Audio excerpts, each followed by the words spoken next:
All right. Well, I think we've got a pretty full room today of people coming in to learn from Dr. Jim DeMaine. This is our second edition of Ask the Doctor, and we're here every Tuesday at 11 a.m. And these series and these sessions will be available about 2 weeks after each session. They're available at the same link where you signed up for the event. So my name is Michael Hebb. I'm the co-host of these sessions and the founder of EOL.community, which many of you probably have been to sign up for this session.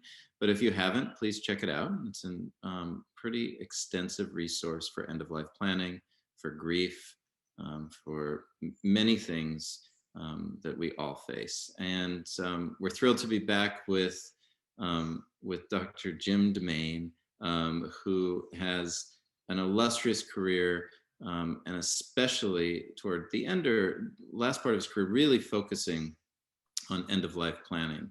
And so we figured, let's learn from somebody who has spent a great deal of time working on this really essential issue. And today, Jim, welcome. We're going to talk a little bit about when the best laid plans go awry. I'll hand it over to you, Jim. Thanks for being here. Okay, thank you, Michael and Jessica, for arranging this, and thank you for having the collective. I think it's so important for people to have a gathering place where they can share thoughts and stories, because it's such a difficult time for all of us when we lose loved ones or whether we're facing serious illness ourselves. As I mentioned before, my specialty was in pulmonary medicine and critical care. So I cared for a lot of people toward the end of their lives and saw death in all forms, sometimes peaceful, sometimes not so peaceful. And today I'd like to read you a story from my book. And it's called The Plan That Didn't Work, because sometimes we think things are going to work the way they should, but they don't. So I got a call from the emergency room doctor. Jim, I've got a sad situation here. A patient has been brought in by Medic 1 after having CPR, shocks, and intubation at home. The woman's daughter just arrived and is very upset. Her mom was ready to die. I was on call for admissions in the ICU that day and did not know this patient or her daughter, but I soon learned their story. Susan, the patient, had advanced cancer and wanted to die peacefully in her own home. She had been considering, but had not yet contacted hospice. A neighbor came in to relieve Susan's daughter, Brenda, just long enough for Brenda to do some shopping. After she left, Susan suddenly moaned and stopped breathing. Not knowing what to do, the neighbor called 911. The medics arrived within minutes. The neighbor identified herself as a friend, saying, "I'm not sure what type of cancer she has, but I think it's bad." "Are you related, or do you have power of attorney for health decisions?" the medic asked. "Well, no." Not having any instruction to the contrary, the medics performed CPR, placed an endotracheal tube in Susan's airway, and rushed her to her emergency room unconscious. The intake doctor in the emergency room reviewed her records, which revealed that she did indeed have lung cancer that had spread to the bones and to the brain. A do not resuscitate order had been entered into Susan's chart. On the phone with me, he sighed, "None of this should have happened." Being the physician on call for ICU admissions, I went in and met Susan's daughter in the emergency room. After conferring with her, we removed the ventilator and let Susan die in the ER. Social services spent time supporting Brenda and other family now arriving at the hospital. The medics were upset that they had performed CPR on such a patient. Brenda was furious, and no one in the ER was pleased to have a patient die there, but a hospital admission seemed pointless. Dying shouldn't happen this way. Better planning might have saved everyone the pain and trauma, not least Susan. So today I'd like to talk a little bit about CPR. CPR stands for cardiopulmonary resuscitation. It really came into being after research done in the mid-1900s, and then in the 1960s became more common, and was taught in the late 60s.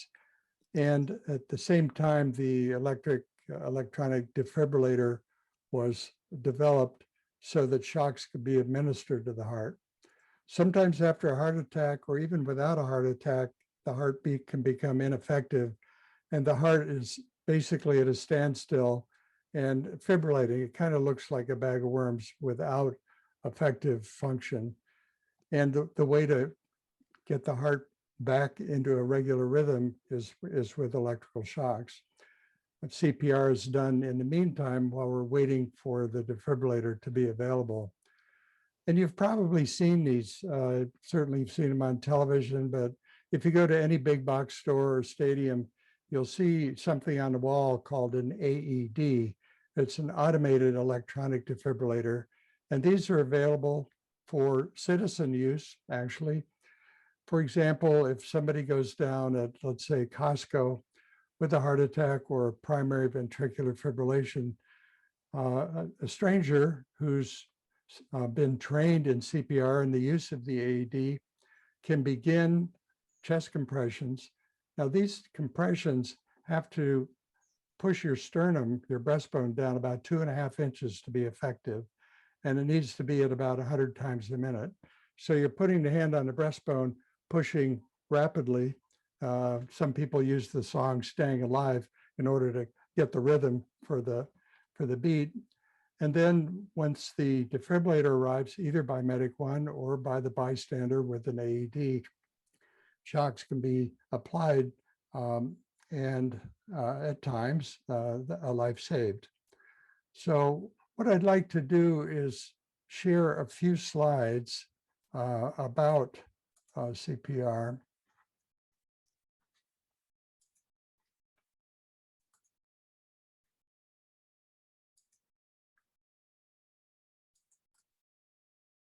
So there's really 3 pathways we think about at the end of our life. One is life prolonging care, and that's CPR and ventilator, which most young people or healthy people would say, for sure, I want that. You know, if they can save me if I have a heart attack, that would be great.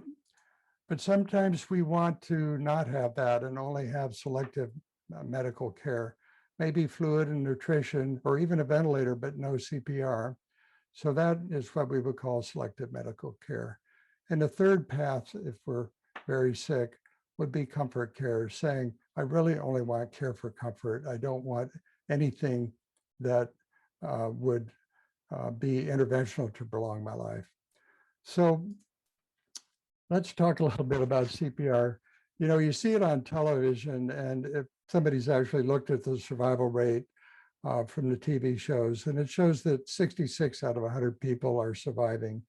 And that's really totally unrealistic, but it makes good TV.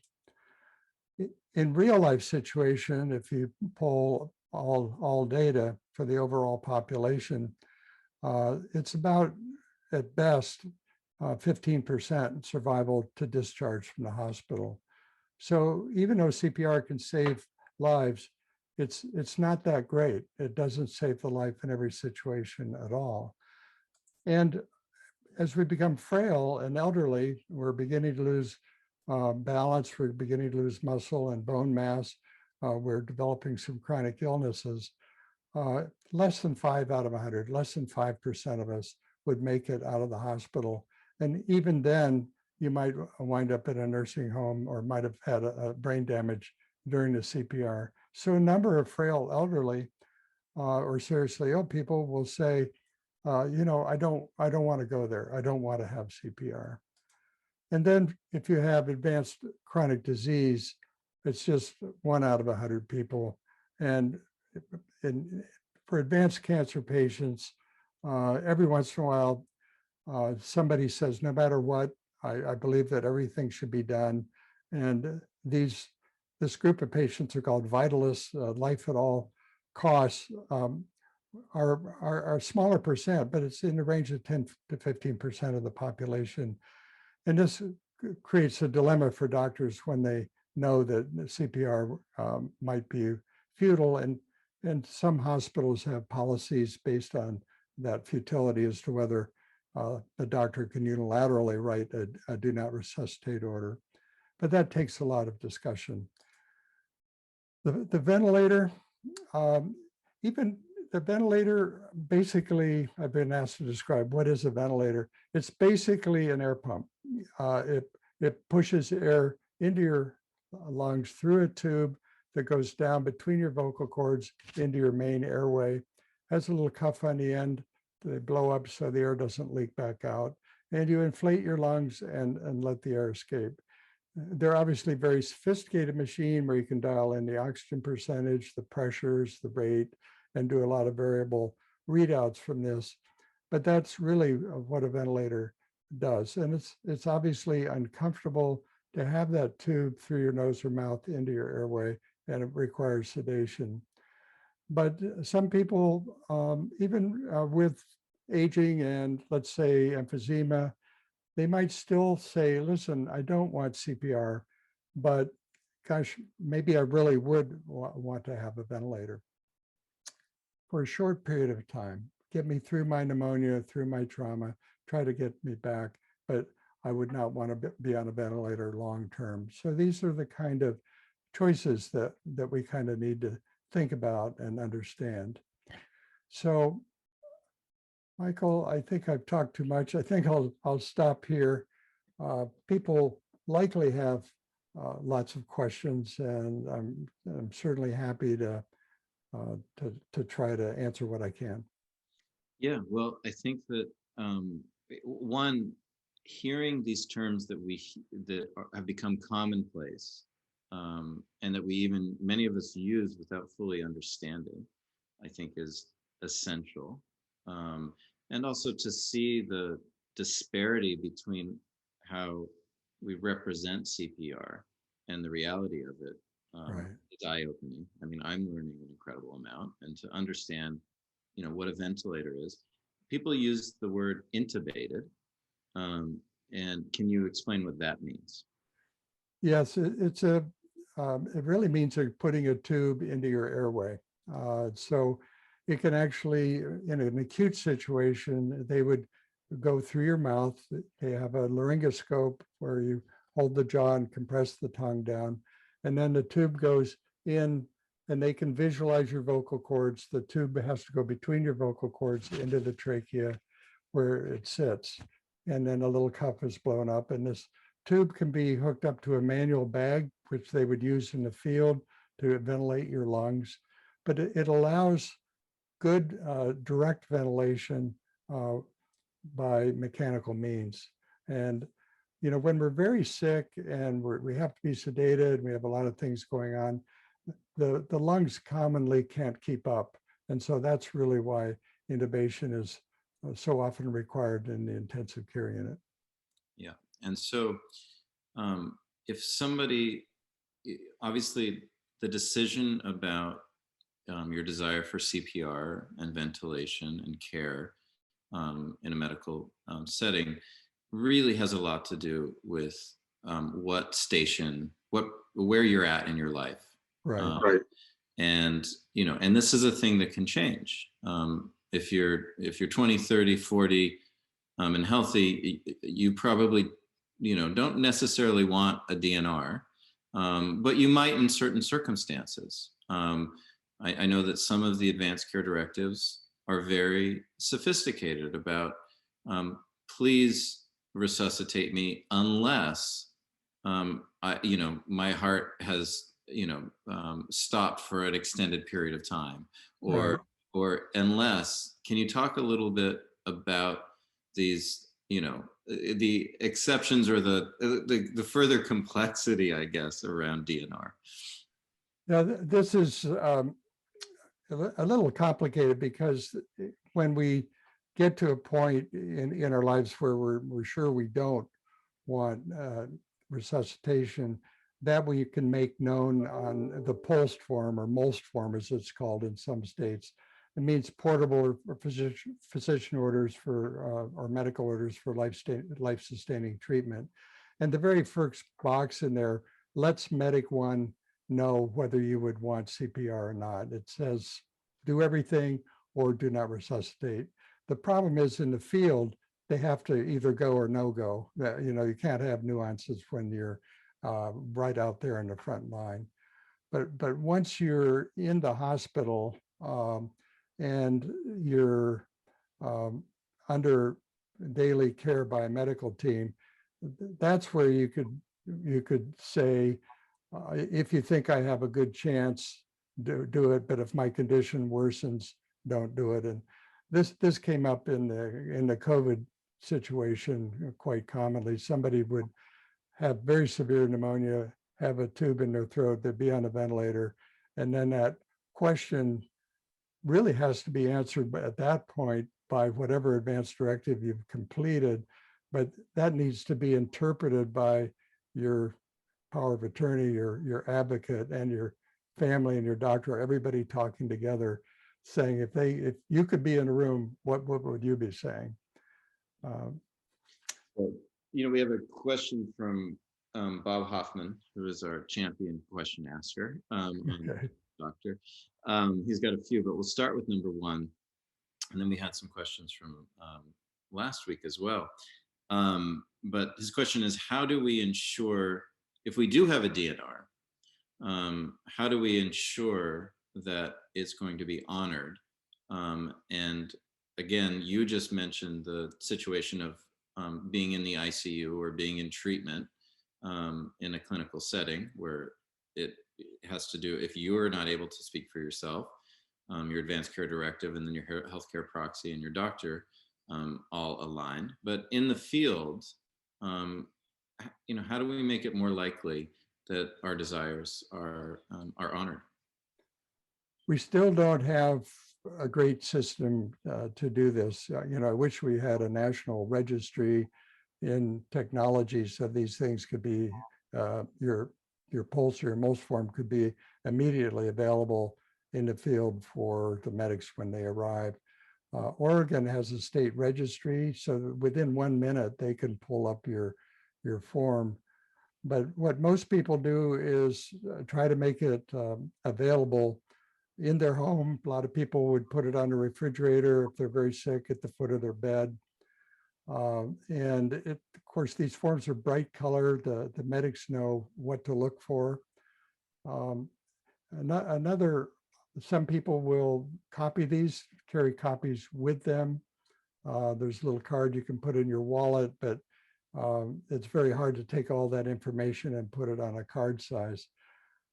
To make it more available, there are wristbands or medallions that say do not resuscitate, and companies like MedAlert, you can mail in a copy of your pulse or most form, and they will send you a certified bracelet that says do not resuscitate, and will give your phone number or your surrogate's phone number. I think technology will help us, and I think if you have some technology section of your end-of-life collective that is working on this kind of thing, but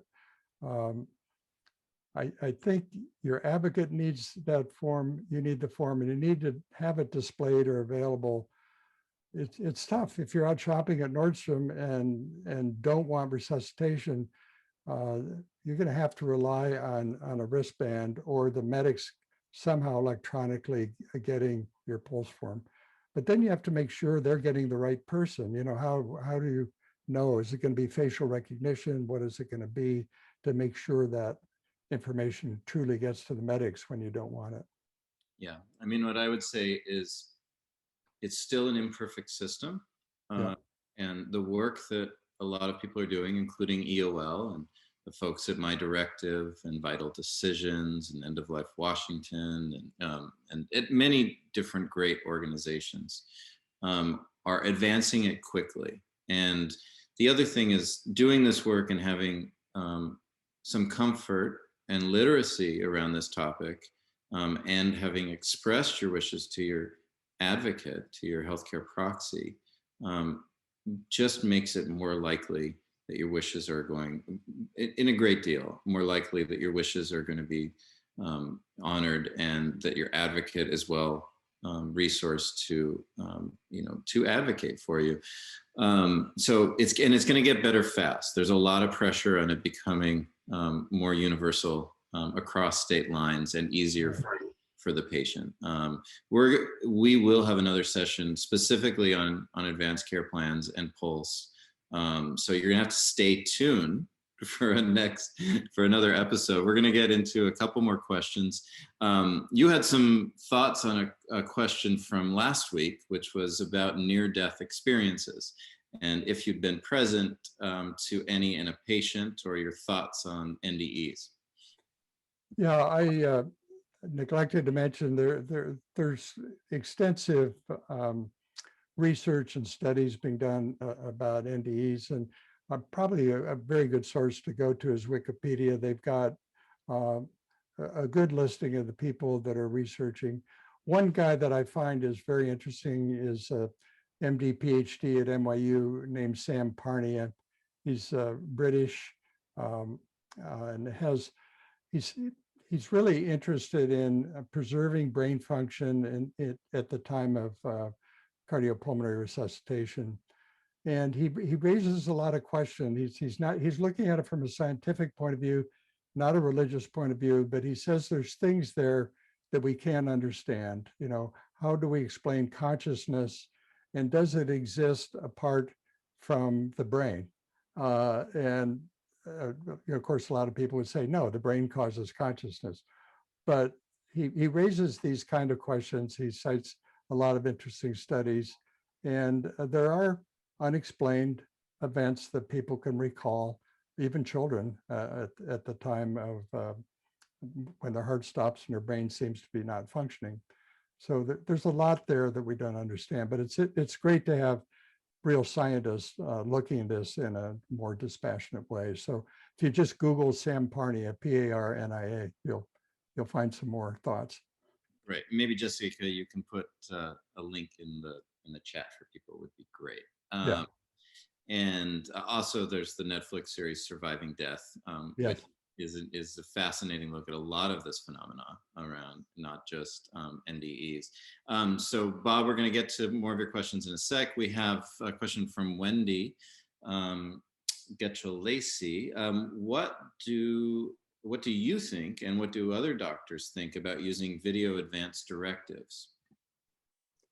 I think it's fine. My son sat down with us and turned on a video camera and said, "Mom and Dad, I want to hear your story." I think it's useful, not in the acute situation, because Medic One doesn't have time to listen to a 10-minute video, but for your providers really to get to know you, and the nurses in the intensive care unit, to have that available. If you could say, "Come on and listen to my dad when he was fully alert, and this is what he's saying about it, what his wishes were." I think that is very powerful, because you get the facial expression, and you pick up a lot of nuance about what they would or wouldn't want. So I would use that as an adjunct to whatever you write out. And I think writing out an essay, and not just completing the forms, but write out an essay about what's really important to you. Well, the great thing about this work is that it works on us too. The more comfortable we are around these topics, the more of these things that we face, the more life and vitality we get. And we do identify what's important to us. There's a great new technology, which you may not have seen yet, Jim, which is called MIDEO, MIDEO, and it is video-based advanced care directives that turn your advanced care directive into about a 15 to 30 second video that has a QR code, and lets people know right up top the DNR status, right up, before any of the other nuanced. And it's still scaling, but I think that will be one of the solutions of the future. We had another fun question from Bob. Have you had any experience with the use of psychedelics in end-of-life care? Well, that's a great question, because I know anxiety can be overwhelming at the end of life. And I had one patient with PTSD that had a terrible end of life, had to be very heavily sedated. I know that there's a lot of interest in psilocybin and also in ecstasy to help post-traumatic stress, anxiety disorders. And I have certainly no experience with that. I had patients that tried marijuana to help, but to me, anything would help at that point. So it's been very difficult to do research with the psychedelics because that's been prohibited by the FDA, but now they're loosening it up a little bit. So I think there'll be more research in the area. One thing I did want to mention about CPR that I didn't is if you are in a city that has really a top flight 911 program, and let's say you're 55 years old and you go down with a heart attack or arrhythmia, if it's a witnessed cardiac arrest, somebody sees you, start CPR right away, you get defibrillator right away, the shocks to the heart to get it back into rhythm. The survival that is reported in the Seattle area, anyway, in that age group, with a relatively healthy person otherwise, and it's a witness arrest, is around 50 to 55%, which is much, much better than the overall national average. So I just wanted to, didn't want to say CPR doesn't work. It can work quite well in some situations. Got it. And yeah, and as it relates to psychedelics and end of life, there is incredible research being done at NYU via Anthony Bossis, and also ongoing work at Johns Hopkins. And so some of the top scientists in the field are working on, really understanding how it can alleviate anxiety at end of life. And the MDMA study just went around anxiety and PTSD, just went into stage 3 trials. And so that would be approved seemingly pretty soon for anxiety in general. And one last question. Oh, actually, you know what? We're at time. And it's that Bob asked the big questions, and the question was about medical aid in dying, which we could certainly do a whole episode on. And it's Let's do a whole episode on that. Absolutely. I've got a section in my book on that also. Yeah. Terrific. That's a big topic. So once again, Jim, thank you for joining us. Okay. We'll be back here next Tuesday. Incredible amount of wisdom you shared. And thank you for everyone for being here. Any closing thoughts? No, I really appreciate the questions and interaction. It would be nice to see everybody's face and have a verbal, but I understand that in the Zoom format that doesn't work very well. But I really appreciate people tuning in, and everybody's got a story. I wish I could hear them all. Yeah, absolutely. Well, thank you for doing this, and we'll see everybody next week. Everyone, okay, sounds good. bye.